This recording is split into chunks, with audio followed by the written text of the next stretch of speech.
What if I told you that one of Africa's greatest civilizations was destroyed in just a few days and its priceless treasure was stolen and shipped across the world, and are still sitting in foreign museums today? This is not a legend. This is not a myth.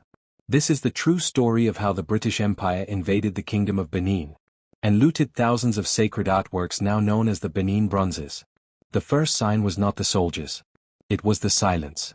Benin City had always been alive, drums echoing through its vast courtyards, bronze bells chiming in rhythm with the footsteps of palace servants, voices rising and falling like waves in a living ocean of culture.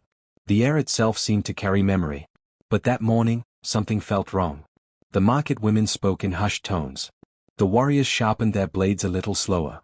Even the wind moved carefully, as if it too was listening. At the center of it all stood the great palace, home to the Oba, the divine king. Its walls were covered in plaques of bronze, each one telling a story older than memory. Kings crowned in glory. Warriors frozen in triumph. Spirits captured in metal. This was not just art. This was history, made immortal.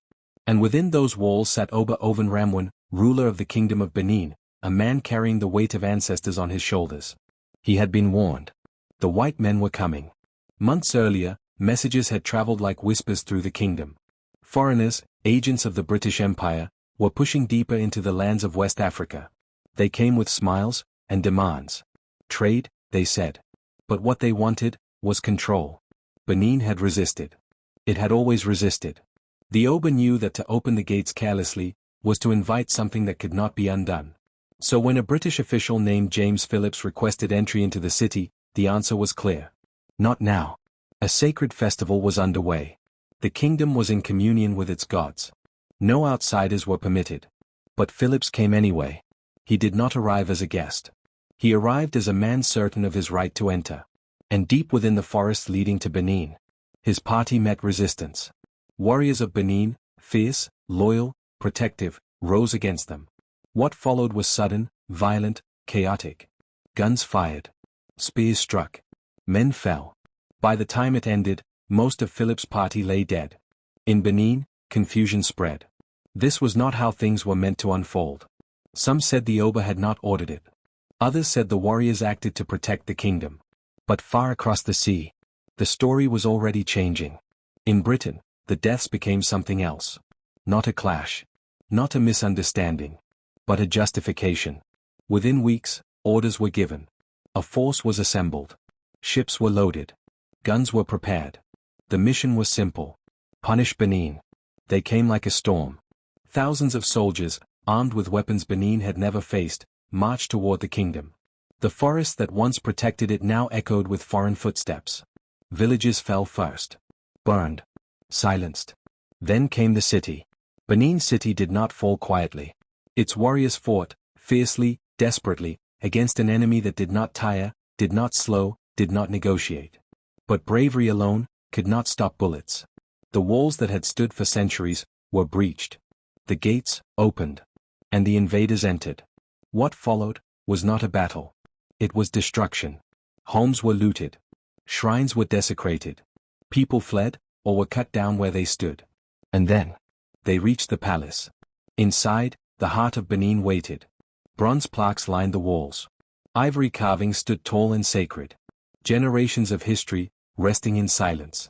For a moment, just a moment, even the invaders hesitated. Because what they saw was undeniable. This was greatness. And then they took it. Everything. The bronzes were ripped from their places. The carvings seized. Treasures gathered like spoils of war. Not for preservation. Not for respect. But for profit. Some would be sold. Some displayed. Some hidden away. Scattered across the world. Then, they burned it. The palace. The soul of the kingdom. Flames rose into the sky, swallowing history in a single, merciless breath. The drums stopped. The voices disappeared. Benin was falling. And the king? Oba Ovonramwen did not die in battle. He was captured. Exiled. Removed from the land his ancestors had ruled for centuries. A king, without a kingdom. When the fires died, nothing was the same. The Kingdom of Benin, once powerful, independent, proud, was gone. Absorbed into a foreign empire. Its story, rewritten. Its people, silenced. And the treasures? they traveled across oceans. To London. To Berlin. To Vienna. Displayed behind glass. Admired by those who did not know their true meaning. Today, they are called the Benin Bronzes. But they are more than that. They are voices, taken from their home. Yet, history has a way of returning. Of resurfacing. Of refusing to stay buried. And now, the question remains. Not what was taken. But what will be returned. If you believe stories like this should be told. If you want to uncover more hidden African history. Subscribe to African Chronicle.